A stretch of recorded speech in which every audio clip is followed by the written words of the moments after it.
Olá, sejam bem-vindos a esta análise. Hoje a gente mergulha numa distinção teológica, que é fundamental, apresentada por Ed Renai Kivitz. Basicamente, ele coloca dois sistemas religiosos frente a frente. De um lado, o Evangelho da Graça, do outro, a religião sacrificial. Vamos direto ao que interessa. E tudo começa aqui, com uma das cenas talvez mais dramáticas dos evangelhos, né? Jesus completamente furioso dentro do templo de Jerusalém. Só que essa fúria toda não era apenas sobre o comércio em si. Aquilo era uma declaração de guerra contra um sistema religioso inteiro. É justamente esse o conflito central que a gente vai explorar agora. E esse aqui é o nosso roteiro. Primeiro vamos entender a fundo essa fúria contra o templo. Depois, comparar os dois sistemas, analisar a natureza do sacrifício em cada um, ver essa mudança do que é externo para o que é interno e, por fim, chegar ao objetivo final, a transformação. Então, por que o templo era um ponto tão sensível?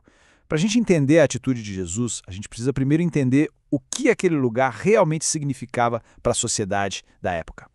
E este número, ele é a chave para tudo. Pensa só, de uns 30 mil habitantes que Jerusalém tinha, 18 mil pessoas dependiam economicamente do templo. 18 mil! Sacerdotes, comerciantes de animais, cambistas, era uma verdadeira indústria. O templo não era só um centro espiritual, ele era o motor econômico da cidade, e o combustível era a religião sacrificial. E é aqui que a coisa fica radical. Quando Jesus fala destruam este templo, ele não está falando de arquitetura, de parede, de pedra. Ele está, na verdade, decretando o fim de uma estrutura religiosa inteira. Porque pensem bem, sem templo não tem sacrifício. E sem sacrifício não tem sacerdócio. Ele estava propondo a abolição de uma mentalidade. Isso nos leva, então, para a comparação central da nossa conversa. De um lado, a antiga aliança, que é a religião do templo. Do outro, a nova aliança, que é o Evangelho da Graça. São dois mundos, assim, completamente diferentes. Primeiro, vamos definir bem o que é essa tal de religião sacrificial. Em essência, é um sistema transacional, de troca. A pessoa comete um erro, oferece um sacrifício e, com isso, obtém um alívio temporário. É um ciclo que não para, de gerenciar a culpa através de rituais externos. Agora, o que é muito interessante aqui é como as diferenças ficam claras, tudo com base na carta aos Hebreus.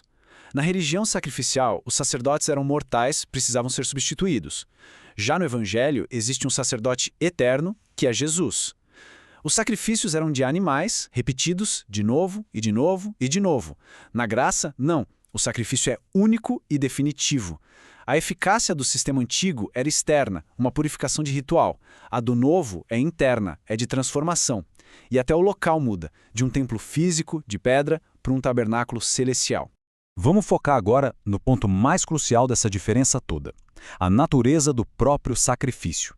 É aqui que a ruptura entre os dois sistemas fica mais evidente do que nunca.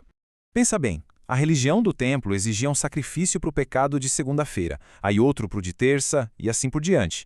Era um ciclo que nunca tinha fim. Em total contraste, o Evangelho da Graça apresenta um sacrifício que acontece uma única vez, mas com poder para cobrir tudo de forma definitiva. E essa ideia aqui é brilhante, porque ela mostra a genialidade do sistema da graça. Aquela estrutura antiga, que tinha um sacerdote de um lado e um animal do outro, simplesmente desmorona. Jesus ocupa as duas posições ao mesmo tempo. Ele é quem oferece e ele é a própria oferta. Isso muda completamente as regras do jogo. Vamos agora para a próxima camada dessa transformação. A mudança não é só no ritual, mas no lugar onde a lei atua. Ela sai da pedra e vai direto para o coração. Essa promessa da nova aliança é fundamental.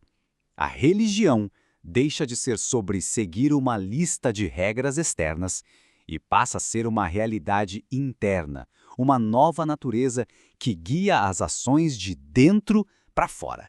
Então, o ponto crucial é este aqui.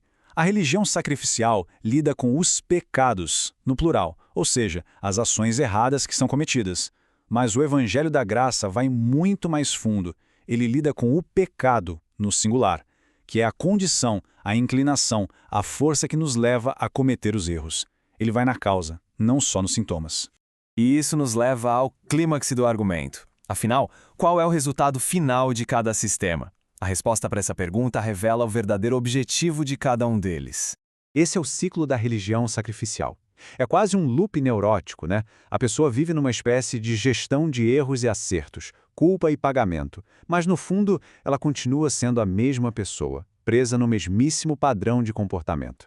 Essa citação do Kivitz é direta e muito poderosa. Subir uma escada de joelhos, acender uma vela, fazer uma doação, nada disso por si só altera a essência de quem uma pessoa é. O sistema lida com o que se faz e não com quem se é.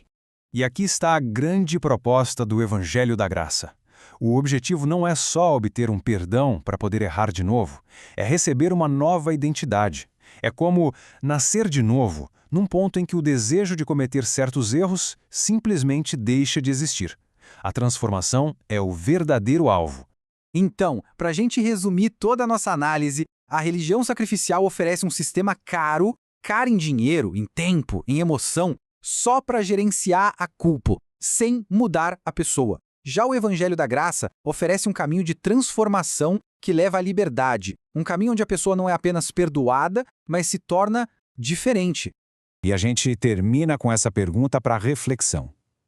Independentemente da perspectiva de cada um, pensar sobre o que significa uma vida que não é governada por um ciclo constante de erro e penitência é uma questão poderosa, uma questão que convida a gente a ir mais fundo.